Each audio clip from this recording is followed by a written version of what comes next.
Good morning, everybody. How's everybody feeling today? Good? We good? Okay. I thought, yesterday started with an interpretive dance, so I would like to, I'm just kidding, I'm not going to do that. But I am going to start by asking a simple but very powerful question.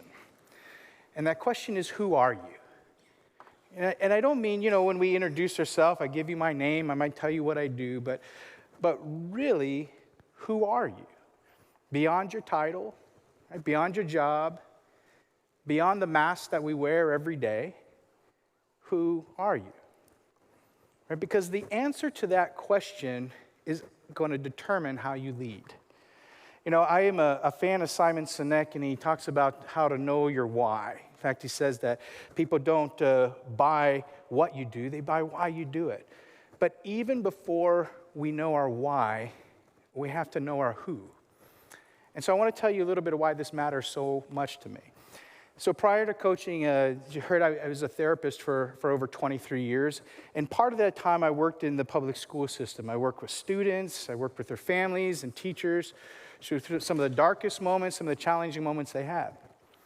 And I had a young man that I worked with. I knew him since he was 8 years old and worked with him primarily through his school years up until he was about a junior. And we actually didn't work together for the last year of his school. And he was a senior in high school, and I heard from a family member that he was having a hard time.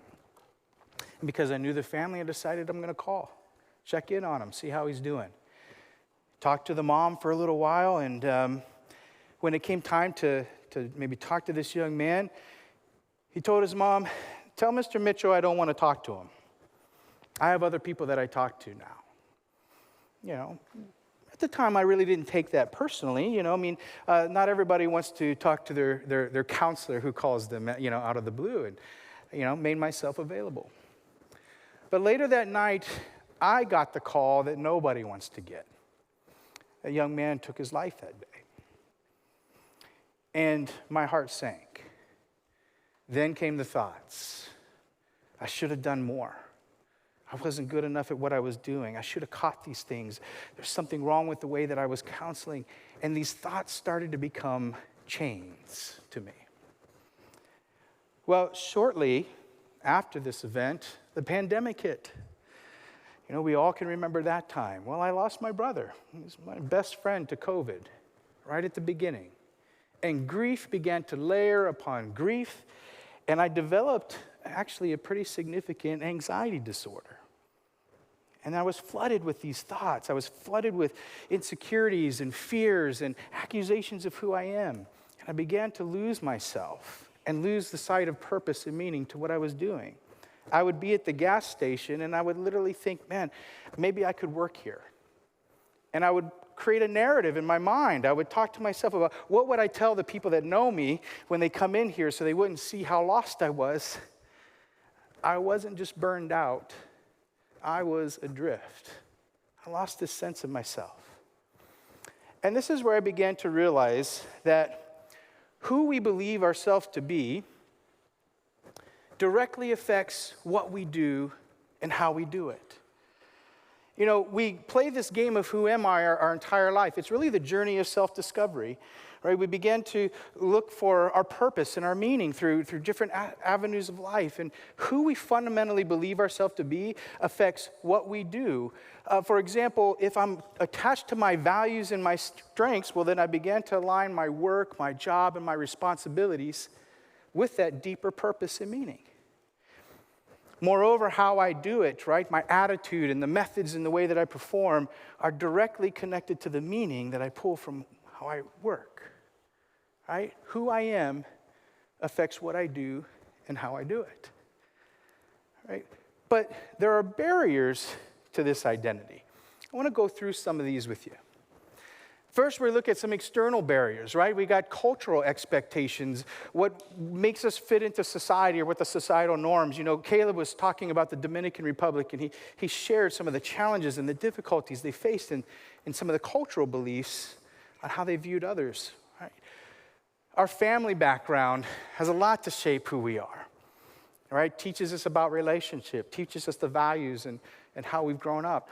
We get a lot of worth and value sometimes from our family. Workplace environment. Right? If you ever worked under toxic leadership, you understand the draining, how it takes us away from our individuality and our identity. Or maybe it's an environment where we're not praised or received any type of gratitude for what we do. There's the digital influence, which leads us to comparison, comparing ourselves to those around us, to situations thinking that maybe I don't have enough or others seem to have much more than I am. And then just life circumstances, our trauma, right? Maybe broken relationships. And I say that broken moments create broken narratives that begin to teach us something. Well, if this isn't complicated enough, there's actually some more barriers, and there's some internal barriers that we face too, right? So limited beliefs, feeling that we're not good enough, that limits us from being able to achieve who we truly can be. The fear of failure, right? Shame and guilt, where the mistakes of our past still create a narrative about who we are today. Or the negative self-talk. We don't need anybody else to be that inner critic. We can do a pretty good job of that ourselves. And that inner critic takes us away from our self-worth and our belonging, right? And these barriers to our identity create a false identity which we begin to live through. And when we live through a false identity, we don't live the way that God created us to live, right? We become reactionary to the world around us, looking through a distorted lens, and it actually drains us, and it drains those that are around us. Right, so I want to give you a couple examples of ones that I commonly come across, right? So let's look at the lens of when we gain our worth and our value from performance or the approval from others, right? And so if I believe that about who I am, well, then I might start taking on too much, or I'm starting to chase achievement to get my value and my worth, right? And then how that comes across is I might overcommit, even if it damages my health or takes me away from my family. Right? Or our value becomes attached to outcomes. So my worth is really based upon rather someone else gives that to me, or if I achieve something. And when we view life through this type of lens, well, it leads us to burnout, right? Even some broken relationships. Or let's take unworthiness, right? Because that's another one that I see very common. When we begin to see ourselves as not good enough or unworthy, we are going to tend to shrink back, avoid opportunities, and we settle for less than what we're actually really called to do, right? And so then we might take on the attitude of life is just happening to me. I can't do nothing about who I am, right? We might feel overwhelmed or avoid or struggle with decision making. And when we begin to view life through this lens, right, we play small, right? Or we shrink away, we avoid certain aspects, okay? When we also lead through false identity, it shapes the culture, right? And so potentially competition begins to replace collaboration, right? Egos replace empathy. Or maybe we work for approval instead of attached to a deeper purpose or meaning. Right? It creates this false lens. We start to view the world through this broken lens, and we have a distorted view of ourselves and those around us. Okay? It's a lot of bad news. It's going to get good here in just a second. Okay? And I was in that state. You know, I was viewing myself and the world around me through a broken lens. And there's a better way, significantly better way. And the first step that I had to understand is that I can change this. I don't have to be a victim to it, right? Because what you don't change, you actually choose. And so I was going to make a decision that I was tired of living through this lens and how I viewed myself. I was tired of being disconnected from my purpose and meaning. And so I got some help, right? But I also did something different with my anxiety. Oh, it didn't go away. But I was no longer going to allow it to identify me. So I would wake up. It was right there with me, the racing thoughts, and I would just identify. There it is. There's the anxiety. It's not me. It's something that I deal with. I'm not those thoughts. In a weird way, anxiety is trying to protect you, but it's got the false message. I wasn't going to believe it. Right? And then I began this meditative process where I would sit in my chair And I would regulate my body first. I would take some deep breaths. I would feel my body. I would feel myself in the chair, my feet on the floor. I would try to slow my thinking down just a bit. And everything began to change when I started asking this question. Who do I want to be today? Right? Not what did I need to prove, but who did I want to be? And I would go through, who do I want to be as a husband to my wife today? How do I want to love her the way she needs to be loved? How do I want to be as a parent to my children? They deserve some fun. How can I show up for them in this way? How do I want to be for the staff and the clients? How can I be a light in the darkness for them? And then I would offer this to my Heavenly Father, and I would say, Lord, help me to be the man you created me to be today. Right? Folks, this is where freedom began. You know, Craig Rochelle in his talk yesterday, he asked a very similar question. He asked, what kind of leader do you want to be? Because when we look at this element of who we're wanting to be, it attaches us to our truer, more deeper identity. And again, this is where freedom begins. See, identity is not something that you achieve. Identity is something you receive. And it's the foundation that we lead from. Jamie Winship is a famous speaker, author, and he does amazing work on identity. And he says that peace is the evidence that you are living through your true identity. I love that. Right? And as I began to start to lead from peace instead of fear, things dramatically started to change in my life. I was able to show up fully present with courage. I had clarity in my role. I had compassion, a deeper compassion for others. And when leaders show up that way, they give permission for others to do the exact same. See, because when we lead from our true identity, a leader that knows themselves, right, begins to even change and maximize their influence to those that are around them.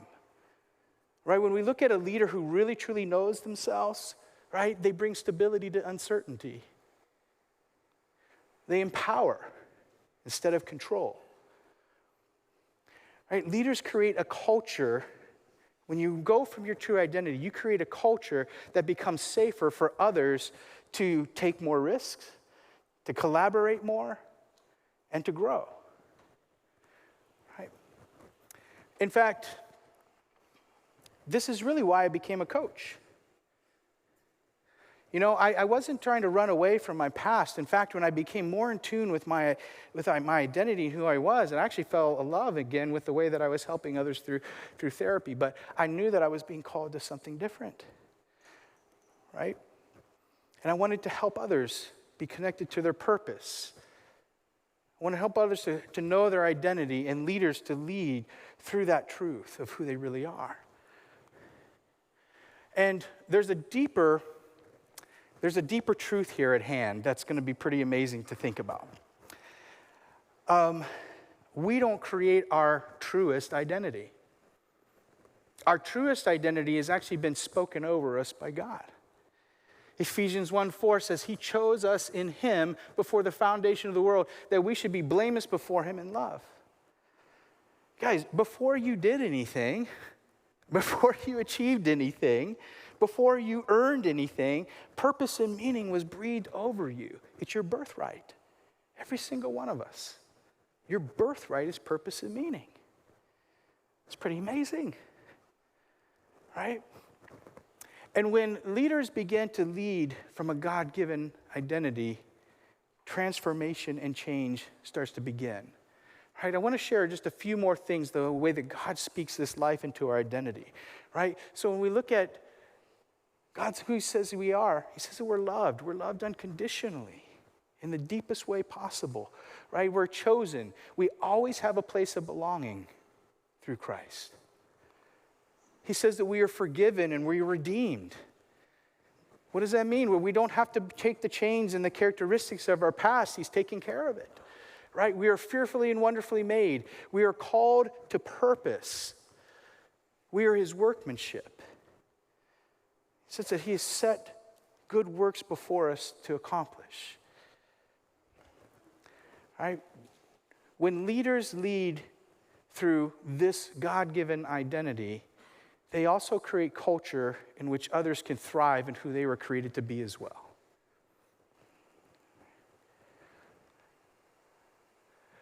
When true identity drives leadership, transformation happens, not just in you, but in the people that you lead.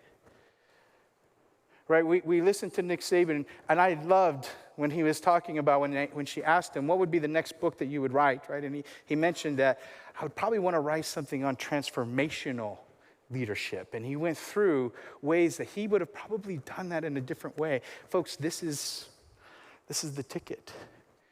When we lead through true identity, transformation happens. Now, I want to talk just for 1 second here about the most empowering moment that you have.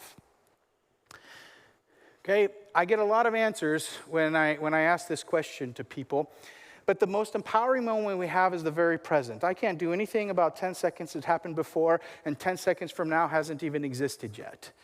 Okay, they may say different in the booth, but I am wrapping up. Okay, but most of the time we're on autopilot and we're controlled by the things of the past, or we take the fear and the worry of the future, and it robs us of our most empowering moment, which is now. This is where we choose to lead. But there's no mistake that you're here. You see, you are not your job, you're not your title, you're not your worst day, and you're not your best moment. But what you are is created with purpose and meaning. What you are is significant. Okay, so I have one last question for you. What do you need to believe about who you are to live and lead differently today? Maybe you've gotten some truth spoken into you, right? And we're going to let the truth flood over us today as well. Allow that to seep in. Okay?